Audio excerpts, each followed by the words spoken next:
Hey guys, welcome to Peripheral Vision, and today we're taking a look at the Sega Genesis Megafire controller. And what's interesting about the Megafire controller is that it has turbo features. And now, you've seen me cover a lot of controllers on this show with turbo features, but this one's a first-party deal. Now, first-party controllers with turbo isn't unheard of because you've got controllers like the NES Max and the NES Advantage, but usually when you have a first-party job, it's just kind of a basic controller. D-pad, button, start button, everything normal. But with the Megafire, we've got some turbo options. And let's take a look at them. We have turbo and auto, which means turbo, hold it in and it rapidly fires. Auto, it automatically rapidly fires. And that's it.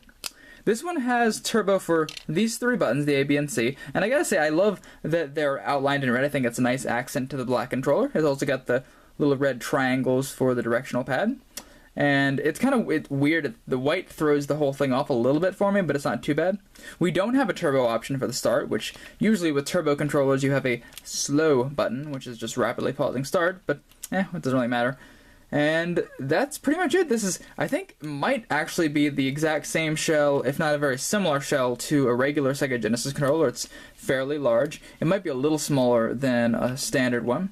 And that's kind of it for this. The Megafire in its name is actually a reference to the fact that in other regions it was called, the Sega Genesis in other regions was called the Mega Drive. So in Japan and Australia and Europe and all those places they had the Sega Mega Drive, so that's what this comes from. They probably just called it, I wonder if they called it the Mega Drive Megafire over in those areas.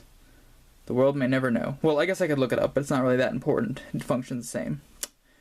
And that's, yeah, what else do I say about this? Turn it around, see is there a model number on here? Yes, there is.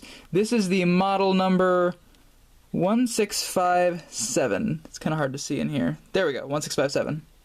So, always check, and I've always found it fascinating that Sega has so many variations on its controllers, so I guess I shouldn't be that surprised that it had a turbo one, but that's it, guys. I think it's a good controller. It's a nice fit, nice little red highlights and all that. And if you need a controller for your Sega that has auto fire, might as well go with the Sega-made one itself.